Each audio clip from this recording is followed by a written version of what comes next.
Sa harap ng banta ng bagyong Christine, ipinamalas ng Police Regional Office 5 ang kanilang kahandaan at mabilis na pagtugon upang matiyak ang kaligtasan ng mga mamamayan sa rehiyon ng Bicol. Bago pa man maramdaman ang epekto ng bagyo, nagsagawa na ng mga hakbang ang Pro-5 upang mapaghandaan ito.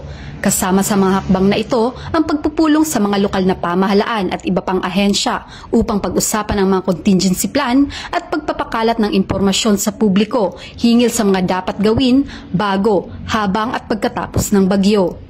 Ang kapulisan ng San Miguel Catanduanes at MDRRMO ay nagsanib puwersa sa pagbibigay ng maagang babala at barangay visitation kaugnay ng bagyong Christine.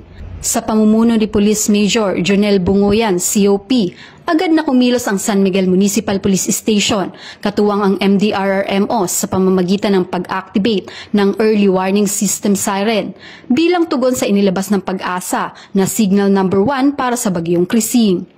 Ang hakbang na ito ay bahagi ng maagap na pagpapatupad ng mga hakbanging pangkaligtasan ng bayan ng San Miguel upang bigyang babala ang mga mamamayan, lalo na sa mga lugar na posibleng maapektuhan ng flash floods at pagguho ng lupa. Matapos ang siren activation, nagsagawa ng barangay visitation ang pinagsanib na puwersa ng PNP San Miguel at MDRRMO upang i-assess ang aktwal na kalagayan sa mga komunidad at tiyakin na walang mga insidente ng pagbaha o landslide. Kasama rin sa aktibidad ang dialogo sa mga opisyal at residente ng barangay upang palakasin ang ugnayan sa pagitan ng pamahalaan at mamamayan at upang ipabatid ang mga hakbang na kailangang gawin sakaling lumala ang sitwasyon. Ilang oras matapos ang mga aktibidad, formal nang inalis ng Pag-asa ang Signal Number 1 sa Catanduanes matapos humina ang bagyo at makalabas ng sakop ng lalawigan. Gayunman, patuloy ang panawagan ng pamahalang bayan na manatiling alerto at handa sa anumang biglaang pagbabago ng panahon.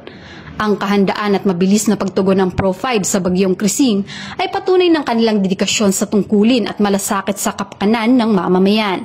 Sa pamamagitan ng maagang pagpaplano, aktibong pagtugon at pakikipagtulungan sa iba't ibang ahensya, naging matagumpay ang kanilang mga hakbang upang mapanatili ang kaligtasan at kaayusan sa rehiyon ng Bicol. Mula dito sa Bicol Region, ako ang inyong PNN correspondent, Patrolwoman Carmela Panganiban, alagad ng batas, tagataguyod ng Balitang Pulis.